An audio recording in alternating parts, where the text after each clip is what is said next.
علی اکبر رضی اللہ تعالی عنہ تھے، ان کی شہادت پہ ایک جملہ، بس اس کے بعد جو ہے ایک حدیث پاک حضرت امام حسین پاک رضی اللہ تعالیٰ کے مناقب پہ، اور اس کے بعد میں دعا کا طالب بنوں گا۔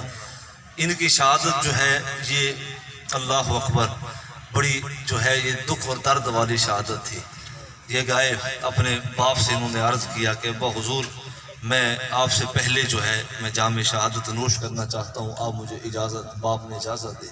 خیمے سے نکلنے لگے تو اندر سے کسی نے آواز دی، کہا کہ جو بھی جاتا ہے نا مقتل کی طرف وہ پیچھے ٹر کے واپس تو نہیں آتا، وہ کتوال پیچھے چاہ کے آنا پودا ہے۔ کہا کہ آنا، کچھ یہاں سینے کے اندر کچھ آرزویں تھیں، کچھ مرادیں تھیں، خیر وہ تو بر نہ ہوئی۔ حضرت امام علی اکبر پاک رضی اللہ تعالیٰ عنہ کو جب خیمے کی طرف سے اندر بلایا گیا، آپ گئے۔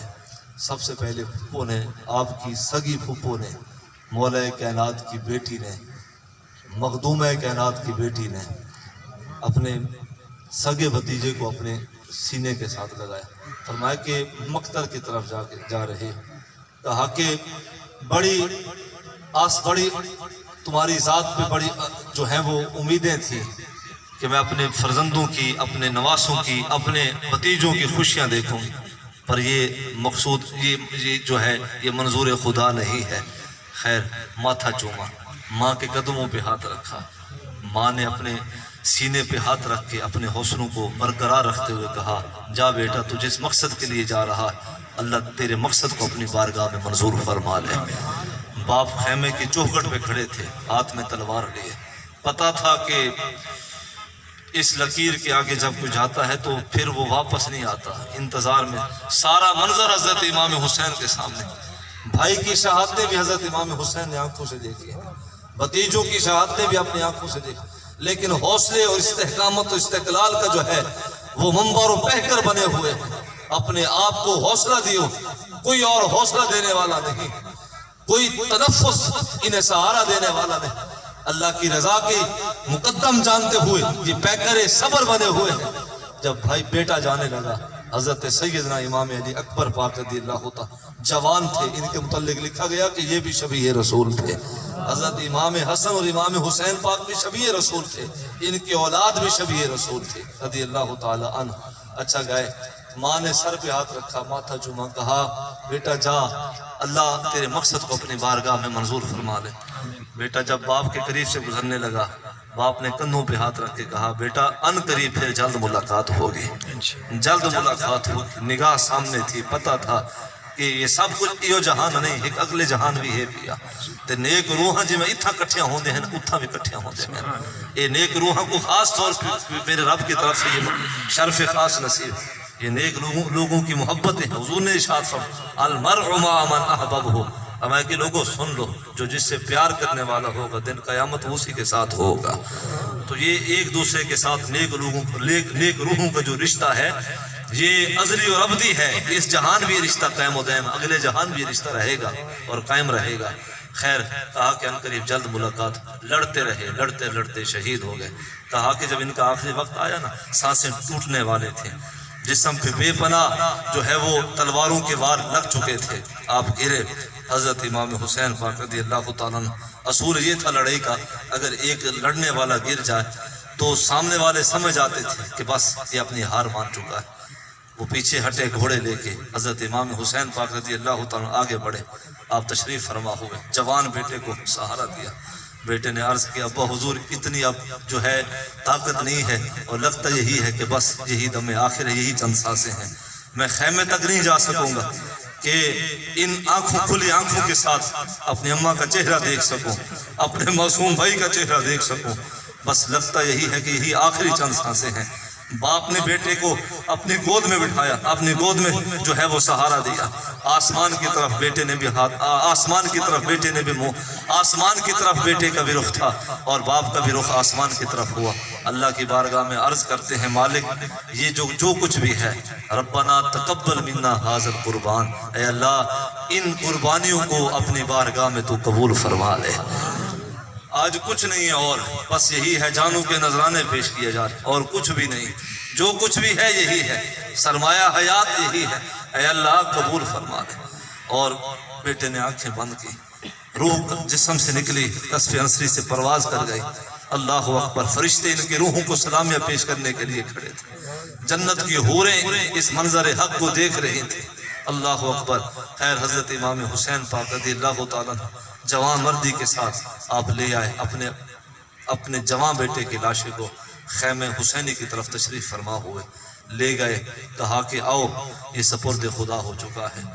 پھر حضرت امام حسین پاک رضی اللہ تعالیٰ پوری جرت کے ساتھ، بہادری کے ساتھ یہ سب کچھ دیکھ رہے۔ آپ یاد رکھیں، یہ کوئی قصہ نہیں ہے، کوئی کہانی نہیں ہے، یہ کوئی جھوٹی تاریخ نہیں ہے، کوئی شخص یہ کوئی سمجھے کہ جھوٹی تاریخ۔ اللہ اکبر۔ کربلا کو جھوٹ سمجھنے والا خود جھوٹا ہوگا، اور سیدنا سید الشہداء حضرت امام حسین پاک رضی اللہ تعالی عنہ کو جو نہ حق جانے در حقیقت وہ انسان بھی فسق کے اندر مبتلا ہے، یعنی کہ بد عقیدہ ہے ہی ہے لیکن گمراہی کے اندر بھی مبتلا ہے۔ تو سنیں جملہ، حضرت سیدنا امام حسین پاک رضی اللہ تعالی آپ کی اس طرح آل سے، اوان و انصار سے ایک ایک کر کے شہید ہوئے۔ تو خیر آپ کی جب باری آئے، آپ نے یہی کہا کہ جنگ کے اندر مہلت نہیں دی جاتی، لیکن میں چند لمحوں کی مہلت مانگ رہا ہوں۔ تو مہلت مانگنے کا جو مہلت مانگنے کا جواز ہے وہ کوئی اور نہیں ہے، بس یہی ہے کہ میں چاہتا ہوں کہ نماز ظہر کا وقت ہے، تو آخری یہ جو سجدے ہیں، ساری زندگی کوئی سجدہ قضا نہیں ہوا امام کا، تو یہ سجدہ کیوں قضا ہو؟ اللہ اکبر۔ سجدے کے اندر تھے آپ جب شمر کی طرف سے یا ہولی کی طرف سے جب وار کیا گیا، آپ حالت سجدے کے اندر تھے۔ مورخین کو پڑھیں، ابن راشد نے لکھا، ابن اسیر نے لکھا، ابن حشام نے لکھا، کہتے ہیں کہ باقی سارے جتنے بھی شہید ہوئے کربلا میں وہ لڑ کے شہید ہوئے، ایک حضرت امام حسین تھے جو بغیر لڑ کے شہید ہوئے ہیں۔ نماز کی حالت کے اندر تھے، سجدے کے اندر سر تھا، جب سر حسین کو دھڑے حسین سے جب جدا کیا گیا تو آپ جو ہیں وہ سجدے کے اندر تھے، سر سجدے کے اندر تھا، اور اللہ کی رضا کے تسبیح پڑھ رہے تھے۔ وہ الفاظ غالباً سیرت کے بھی ہوں گے کہ اللہم رضن بقضائک، یہ الفاظ حضرت امام حسین پاک رضی اللہ تعالیٰ کے دعایا کلمات، اے اللہ ہم تیری رضا پہ راضی ہیں، تو بھی ہم پہ راضی ہو جا مالک، یہ جو کچھ بھی کیا ہم نے تیری رضا کے لیے کیا، اس میں کوئی اور کوئی چیز مقصود نہیں تھی، اپنی ذات کی جو ہے تعریف کے لیے کوئی شے مقصود نہیں، فقط تیری ذات کی بڑائی کے لیے اور تیری ذات کی رضا کے لیے سب کچھ کیا۔ آپ شہید ہوئے، آپ کی شہادت کے بعد وہاں پہ سکوت طاری ہو گئے، کربلا کی لڑائی ختم ہو گئی۔ حضرت امام حسین پاک رضی اللہ تعالیٰ کی بابرکت مبارک لاشے کو، اللہ اکبر، اوان و انصار کے جو بچے ہوئے لوگ تھے لے کے آئے خیمہ زینب کے اندر۔ بہن نے جب بھائی کے لاشے کو دیکھا، اللہ اکبر، علی کی بیٹی تھی، خاتون جنت سیدہ مخدومہ کائنات کی بیٹی تھی۔ یہ ایسا گھرانہ ہے، صبر اس گھر کی پہچان ہے، حوصلہ اس گھر کی پہچان ہے۔ اللہ اکبر۔ زمانے کو اس گھر نے زندگی کے جو ہے وہ اصول سکھائے ہیں، جینے کی راہیں اس گھر کے جو ہیں وہ دہلیز سے نکلی ہیں، جو روشنی نکلی ہیں اس گھر کی دہلیز سے نکلی ہیں۔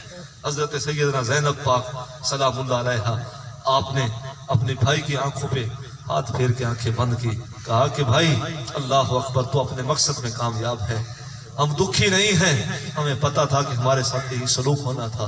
ہمارے نانے نے کربلا کے متعلق سالہ سال قبل ہمیں بتایا تھا کہ یہی کربلا کی مٹی جب سرخ ہو جائے گی، لوگوں یاد رکھنا میرے بیٹے کو ظلماً قصداً ارادتاً ناحق شہید کر دیا جائے گا۔ کہا کہ نانے کی بشارت بھی سچی ہوئی کہ کربلا کی مٹی بھی سرخ ہو چکی ہے۔ دیکھیں سورج ہے سامنے، لیکن سورج کا جو سرخ ہونا ہے یہ بھی دلیل ہے کہ آج امت پہ ظلم کر رہی ہے، مسلمانوں کا گلا کاٹ رہے ہیں، تو سورج کی سرخی بھی اس بات کی جو ہے وہ دلالت پیش کرتی ہے۔ تو اس کے بعد قافلہ حسینی کو، اس کے بعد جو کچھ بھی ہوا، سفر جو ہے وہ کوفہ شروع ہوا، سفر دمشق شروع ہوا۔ حضرت سیدنا امام زین العابدین امام سجاد رضی اللہ تعالی عنہ اس قافلے کے پھر سالار بنے۔ اللہ اکبر۔